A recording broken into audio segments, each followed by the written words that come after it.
Imagine waking up one day to the unsettling realization that the person you have been presenting to the world, the one who smiles when expected, performs duties, fulfills obligations, and carries the weight of other people's expectations, is not the real you. Not even close. Instead, you discover that this you is a carefully constructed mask, a fragile armor designed not to express your essence, but to conceal it. And worse, still, you realize you've been wearing this mask for so long that you no longer remember what your true face looks like. What if the greatest tragedy of your existence is not that you failed at something, not that you lost opportunities, not even that you were misunderstood, but that you abandoned yourself before the world ever had the chance to betray you? Carl Jung, the Swiss psychoanalyst who dared to peer into the abyss of the human psyche, warned us of this danger. He called it the shadow, the hidden parts of ourselves we deny, repress, or bury deep within because the world told us they were unacceptable. But the paradox is this: the very parts of ourselves we push away are the same parts that hold the key to our wholeness. You avoid them, yet they are you. You suppress them, yet they haunt you. And in every attempt to escape them, you only run further from yourself. So ask yourself, who are you really? The obedient child molded to please parents? The ambitious worker sculpted to fit the demands of society? The lover shaped by fear of rejection? Or is there something beneath all those layers? Something raw and untamed? Something you've been too afraid to look at? Most people never dare to ask these questions. Why? Because deep down they sense the answer will dismantle everything they thought they knew about themselves. To confront the truth of your being means to admit that much of your life may have been lived as a performance. And that is terrifying. But let's pause and consider this contradiction. We are taught to be ourselves, yet we are simultaneously punished for revealing who we really are. From childhood, you are encouraged to express yourself, but only within the boundaries of what is deemed polite, acceptable, or normal. Step outside of those lines, and you are corrected, scolded, shamed. You learn quickly that authenticity is dangerous, so you trade authenticity for approval. And in that trade, a part of you goes missing. Is it possible that you've spent years, maybe decades, avoiding your true self, not because you chose to, but because the world conditioned you to? And if that is the case, then a disturbing question follows. What becomes of the parts of yourself you abandon? Do they disappear? Do they die quietly in some forgotten corner of your soul? Or do they wait, watching, whispering, manifesting as anxiety, depression, emptiness, and the gnawing sense that something essential is missing in your life? Jung believed that whatever we avoid in ourselves does not vanish, it festers in the unconscious. The traits, desires, and impulses you reject don't cease to exist. They simply retreat into the shadows, gathering energy, waiting for the moment to re-emerge. Sometimes they return in dreams, sometimes in slips of the tongue, sometimes in the unexplained anger you unleash on a loved one, and sometimes they appear in the hollow silence you feel when you realize that despite all your achievements, something still feels profoundly incomplete. So here we stand, at the edge of a haunting paradox. The more you deny your true self, the more it controls you from the shadows. The more you suppress, the more you are possessed. And the greatest irony, the self you run from, the one you fear, is too wild, too broken, too unacceptable is the very self that holds the power to heal you, to guide you, to make you whole. But how do you face this paradox? How do you uncover a self you've spent your entire life hiding from? How do you separate the mask from the face, the role from the soul, the performance from the truth? These are not simple questions. They are dangerous questions. They threaten the comfort of the life you know, the roles you play, the fragile identity you've carefully built. Yet, without asking them, without daring to look into the depths of your own being, you risk living an entire life as a stranger to yourself. So let's step deeper into this mystery. Let's uncover why you avoid your true self, why you fear your own shadow, and what hidden forces shape this avoidance. Because until you understand the roots of this inner exile, you will remain trapped in a cycle of running from yourself and the haunting truth. No matter how far you run, no matter how many masks you wear, the shadow always follows. The hidden problem and its psychological, philosophical roots. Why do you avoid your true self? Why does the very thought of turning inward feel like standing on the edge of a cliff, looking down into an abyss that could swallow you whole? Carl Jung believed the answer lies in what he called individuation, the lifelong process of becoming who you truly are, as opposed to who the world tells you to be. But here's the catch. Individuation requires confronting the shadow, those rejected fragments of your being.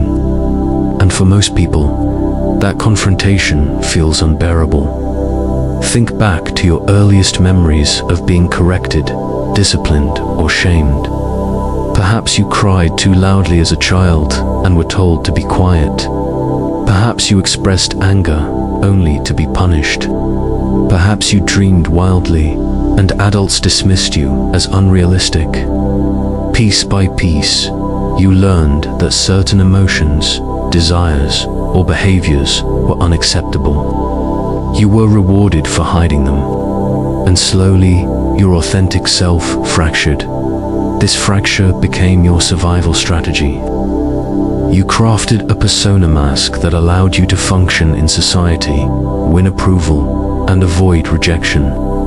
Jung argued that every human being develops this mask. But when the mask hardens into identity, when you confuse the mask for the self, you are no longer living, you are merely performing. Here lies the hidden problem. You've been conditioned to equate survival with suppression, and the longer you live this way, the more alienated you become from yourself.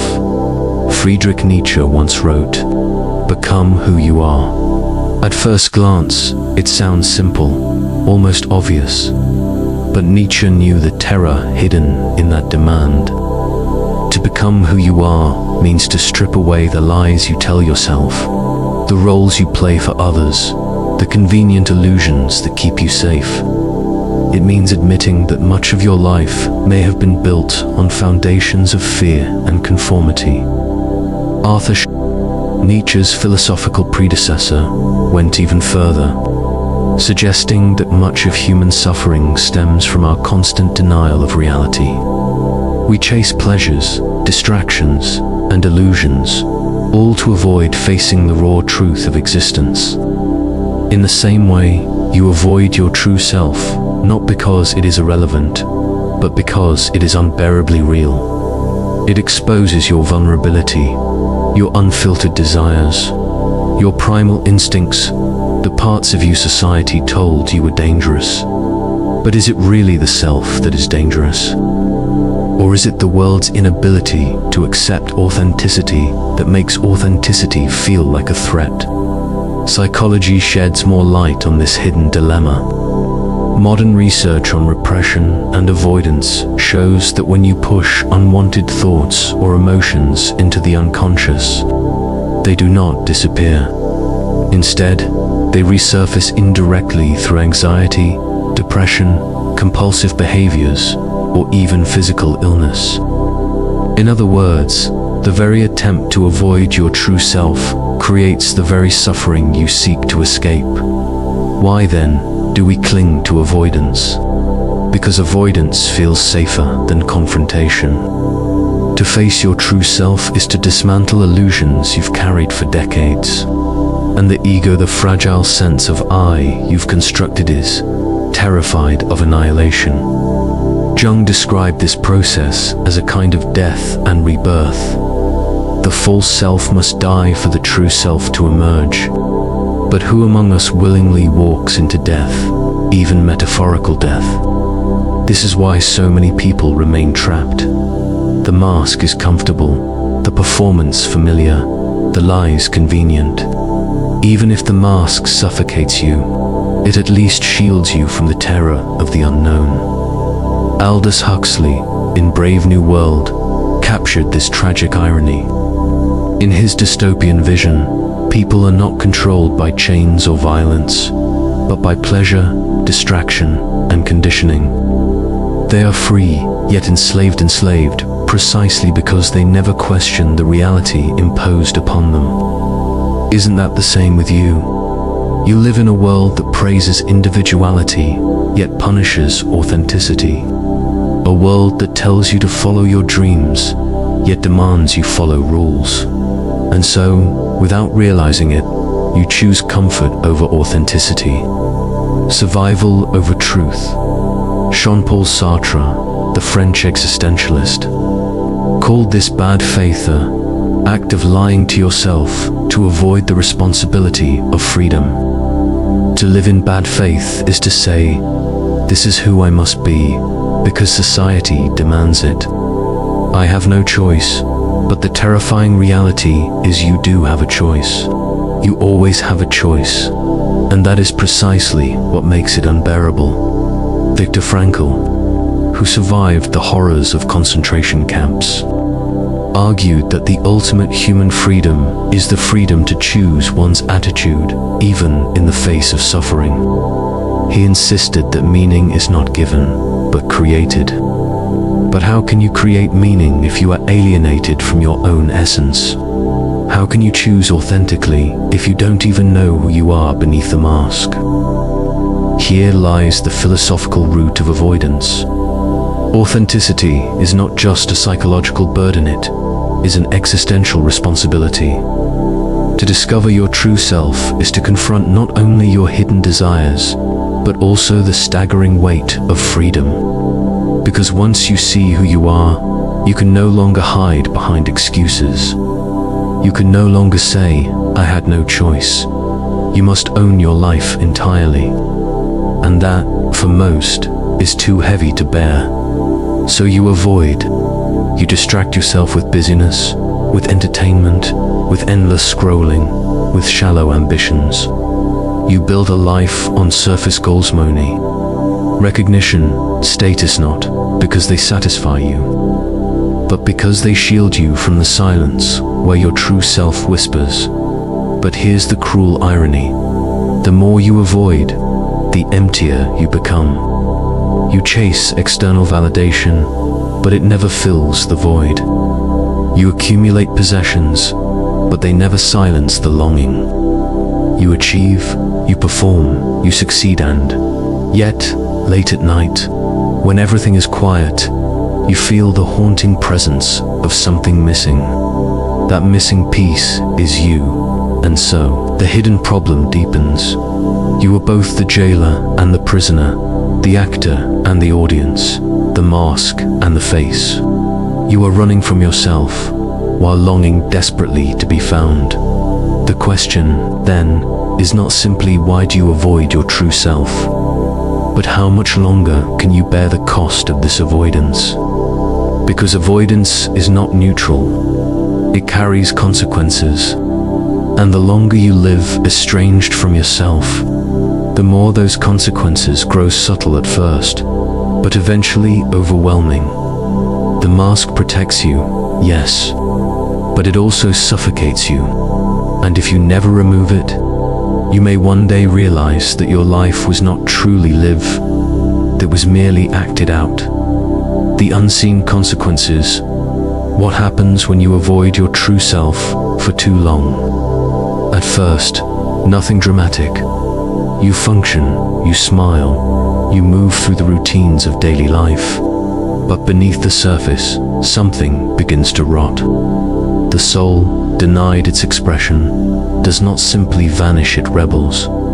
The rebellion begins quietly, Perhaps you notice an inexplicable sense of emptiness, even when everything appears fine.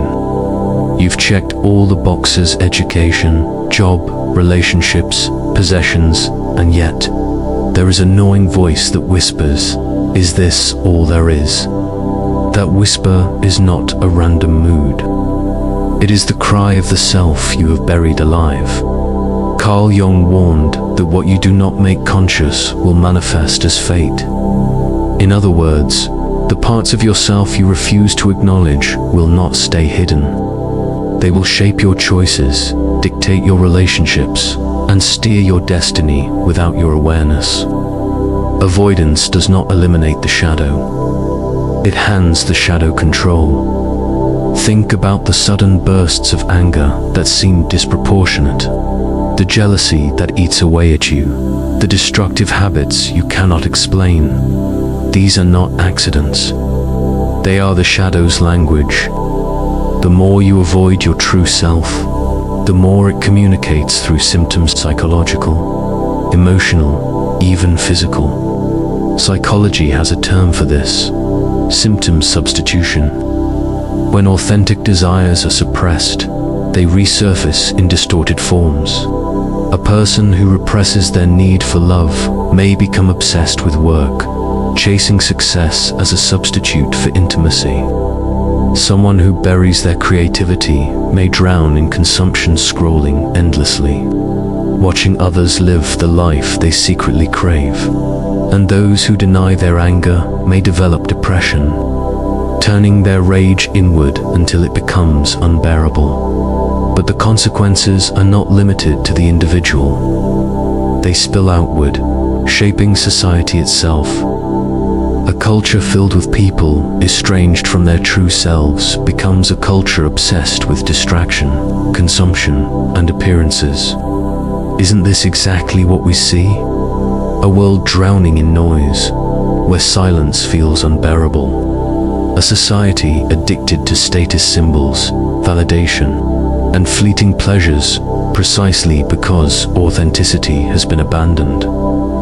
Consider the cognitive biases that drive this. The confirmation bias makes you seek evidence that your mask is working, that you are who you pretend to be. The status quo bias keeps you stuck in familiar patterns, even when they suffocate you.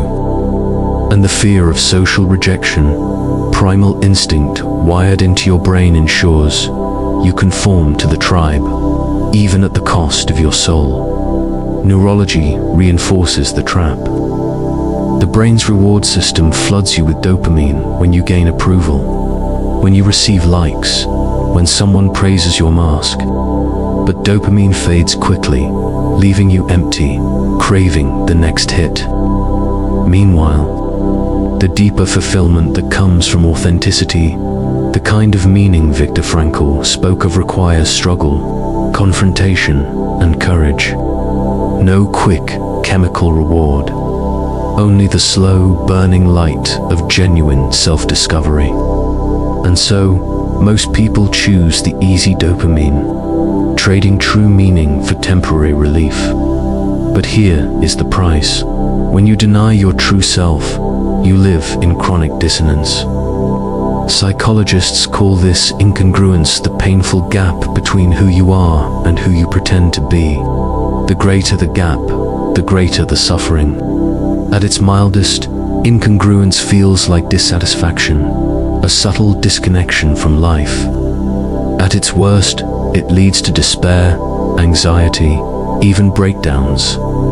You can only wear the mask for so long before it cracks. Relationships, too, suffer. How can you truly connect with another when you are disconnected from yourself? You may attract partners who fall in love with your mask, not your essence. And then you wonder why the relationship feels hollow, why you feel unseen. But how can someone see you if you refuse to see yourself? Worse still, your avoidance may unconsciously project your shadow onto others. Jung described projection as the act of attributing your repressed traits to the people around you.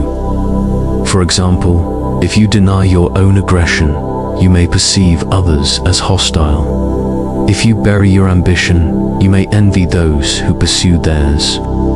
And if you suppress your vulnerability, you may judge others for showing theirs. Thus, the parts of yourself you reject return to you, disguised as the flaws of the world. This is the cruel cycle of avoidance. What you hide in yourself, you encounter everywhere else. And the more you fight it externally, the more you are enslaved internally. Look around at society, the obsession with productivity, the cult of busyness, the endless chase for more. Are these not collective masks? We glorify achievement, not because achievement alone brings meaning, but because it distracts us from the haunting silence of the soul. We build entire systems, economic, social, political, on avoidance. And in doing so, we create a civilization that is materially rich, but spiritually impoverished. The unseen consequences stretch across generations. Parents who have denied their true selves unconsciously teach their children to do the same. A father suppresses his vulnerability and tells his son, "Real men don't cry." A mother buries her ambitions and tells her daughter, "Be realistic." Thus, the cycle of avoidance replicates itself, passing shadows down like a cursed inheritance. But perhaps the most devastating consequence is this: when you avoid your true self, you deny the world the gift only you could have given. Your unique perspective, your creativity, your essence lost. Not because it didn't exist, but because you never had the courage to bring it forth. As Jung said, the privilege of a lifetime is to become who you truly are. If you avoid that privilege, you not only betray yourself, you betray existence itself. So the question becomes urgent. How long will you continue to wear the mask? How long will you let the shadow dictate your fate, your relationships, your society? The unseen consequences are not just abstract ideas. They are lived realities. And if you do not confront them, they will consume you. But there is another possibility. There is a way to break free, to rebel against the mask, to turn toward the shadow, and to reclaim the self you abandoned. The rebellion will not be easy. It will feel like death. But on the other side of that death is life, authentic life, raw and unfiltered. The question is, are you willing to walk into the fire? The rebellion, how to break free rebellion, begins the moment you stop running. It is not loud, not theatrical, not the kind of rebellion that wins applause or headlines. It begins quietly, in the silence of your own soul. When you finally admit, the life I have been living is not truly mine. That admission is the spark. From there, everything changes. Carl Jung insisted that healing comes not from denying the shadow, but from integrating it. The parts of yourself you fear, the emotions you've buried, the impulses you've condemned, these are not enemies to destroy, but fragments of your wholeness waiting to be embraced. The rebellion, then, is not against the world, but against the lie you've told yourself, that your authenticity is too dangerous to reveal. But how do you break free? How do you peel off the mask without shattering the fragile identity you've built? The first step is confrontation. You must dare to look directly at the shadow. That means paying attention to the moments you feel irrationally angry, inexplicably jealous, disproportionately hurt. These moments are not random, they are signals pointing to the parts of yourself you have disowned. Instead of suppressing them, you ask, what truth about myself is hidden here? Nietzsche once said, one must still have chaos in oneself to be able to give birth to a dancing star. The chaos within youth, rage, the envy, the desire is not proof of your brokenness. It is the raw material of transformation. To rebel is to stop fearing the chaos and instead to create with it. But rebellion requires courage. You will be tempted to retreat into the comfort of avoidance because facing your shadow feels like stepping into fire. And in a sense, it is. The ego, the mask you've worn, will resist violently. It will whisper, "This isn't who you are. Keep pretending. Stay safe." To continue requires faith. Faith that on the other side of destruction lies rebirth. History offers countless examples of such inner rebellion. Consider Siddhartha Gautama, the man who would become the Buddha. Born into privilege, he abandoned the life handed to him and faced suffering directly, refusing to hide from it. In his confrontation with pain, he discovered liberation. Or think of Socrates, who defied the conventions of Athens by insisting that the unexamined life was not worth living, even at the cost of his own death. These figures did not conform. They rebelled against false identities, and in doing so, revealed deeper truths. But rebellion is not only for philosophers and sages. It is for you. It begins in the small choices you make each day, telling the truth instead of the convenient lie, expressing your feelings instead of burying them, choosing meaning over distraction. Every act of authenticity is an act of rebellion. Viktor Frankl spoke of the space between stimulus and responsa, sacred space where freedom resides. In that space, you decide whether to react from the mask or from the self. Will you respond with avoidance, or will you respond with authenticity? That choice, repeated daily, is how you break free.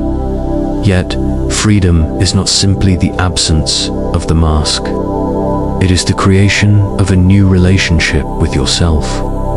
Jung called this process individuation. It is not about becoming perfect, but becoming whole. You integrate the shadow, embrace your contradictions, and discover that you are far more expansive than the roles you've been assigned. And here lies the paradox of rebellion. The more you accept your shadow, the less it controls you. What once terrified you becomes your strength. Your vulnerability becomes your bridge to others. Your anger becomes your power to set boundaries. Your desire becomes your drive to create. By embracing what you rejected, you transform poison into medicine. But make no mistake, this path will not be applauded by everyone. Society thrives on masks. It fears authenticity because authenticity exposes the lies it runs on. When you rebel, you may lose approval, friendships, or even relationships built on your false persona. This is the cost of freedom. The question is, would you rather be applauded for a role you play, or respected even, if only by yourself for the truth you live? Jean-Paul Sartre argued that freedom is both a blessing and a curse. To live authentically is to bear the weight of responsibility. You can no longer blame society, your parents, or circumstance for your choices. The rebellion strips away excuses, leaving you face to face with the raw truth. You are the author of your life. And though that truth is heavy, it is also liberating. Because if you are the author, then you can write a new story. So how do you sustain this rebellion? You cultivate practices that anchor you in. Authenticity, reflection, journaling, honest conversations, silence, even dreams, which Jung believed were the language of the unconscious, can guide you toward integration if you are willing to listen. The point is not to fix yourself, but to encounter yourself, not to achieve perfection, but to live truthfully. And what emerges when you live this way? A quiet power, a groundedness that cannot be shaken by external approval or rejection.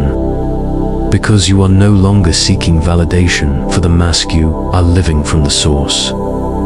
Rebellion, then, is not about tearing the world down. It is about tearing down the walls within yourself that keep you from being fully alive.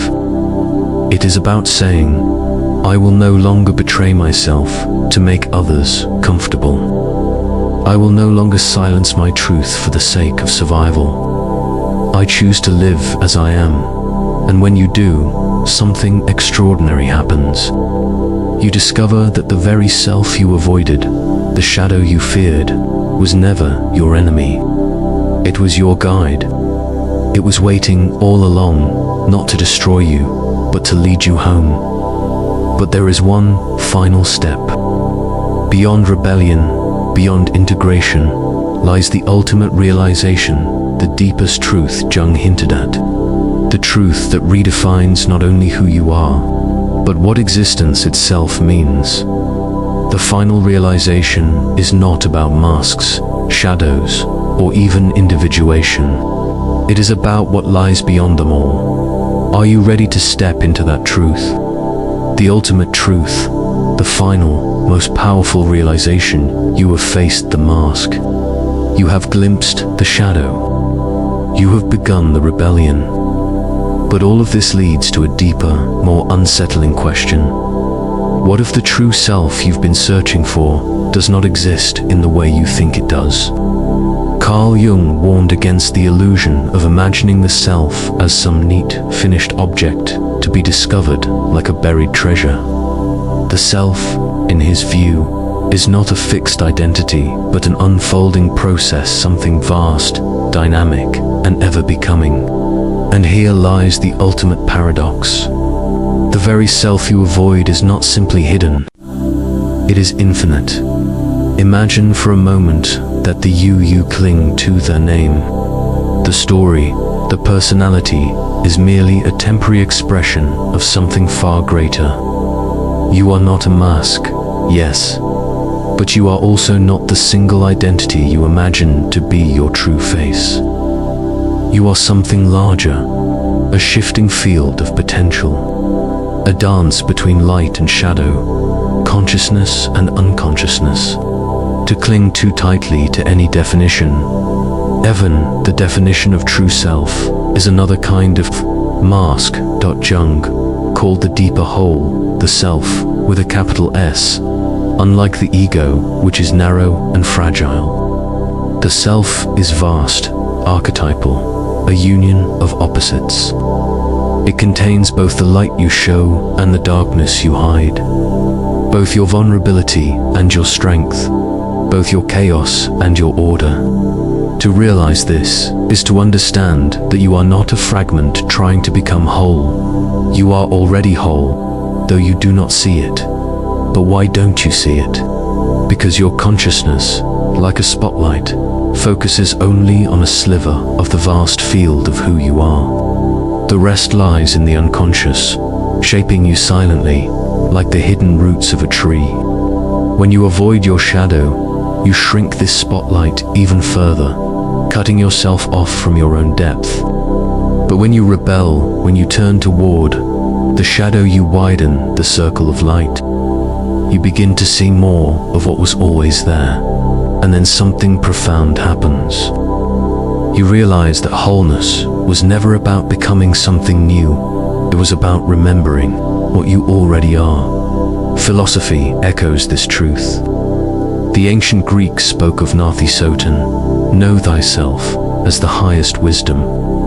Not because the self is simple, but because it is inexhaustible. Nietzsche called for amor fati, the love of one's fate, not as passive acceptance, but as radical affirmation of the totality of existence, light and dark alike.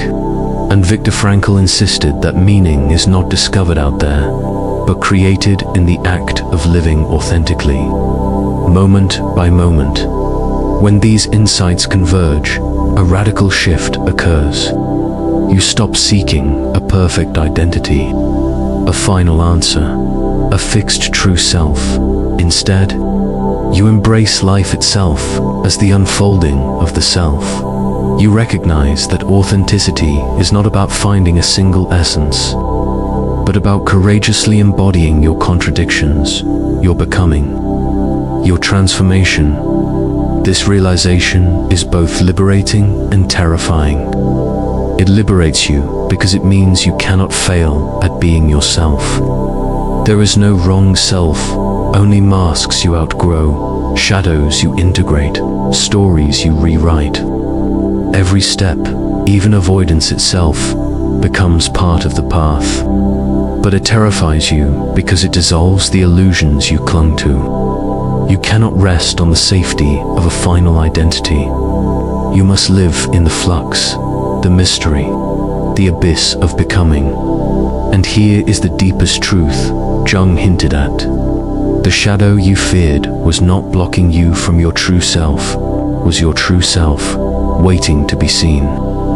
Not because it is all of you, but because it is inseparable from the whole. The darkness completes the light. The flaw completes the beauty. The wound completes the healing. So what does it mean practically to live from this realization? It means no longer striving to appear perfect.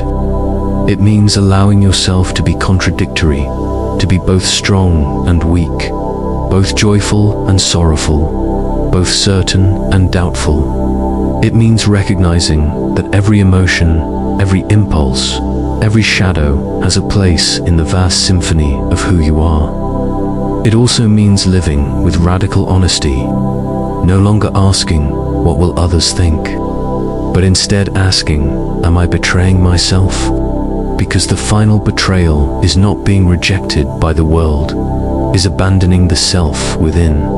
And perhaps most importantly, it means embracing life as sacred, not because it is easy or orderly, but because it is whole. Jung once said, the privilege of a lifetime is to become who you truly are. But becoming who you are does not mean finding a perfect image.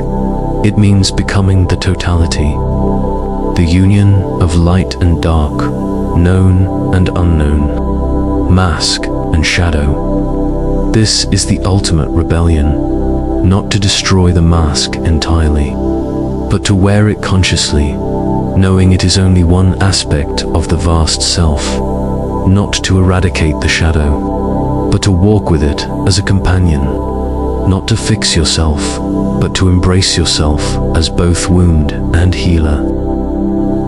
And when you live this way, something extraordinary happens. The emptiness that once haunted you dissolves. Not because life becomes easy, but because life becomes yours. The anxiety of performance fades because you are no longer performing. The despair of meaninglessness lifts because meaning arises naturally from authenticity. And the fear of rejection loses its power because you are no longer rejecting yourself. So here we arrive at the ultimate truth. The self you avoided was never your enemy. The shadow you feared was never meant to destroy you. They were invitations, summons to wholeness. The real danger was not in facing them, but in avoiding them. Because to avoid them is to avoid life itself. And now, the question remains, what will you do with this truth? Will you continue wearing the mask, chasing shadows, hiding from the vastness within you? Or will you dare to live as you are flawed, contradictory, infinite, whole? The choice is terrifying, yes, but it is also the greatest privilege you will ever have. Because the moment you stop running, the moment you turn inward, you realize that the very self you feared to face was the doorway home.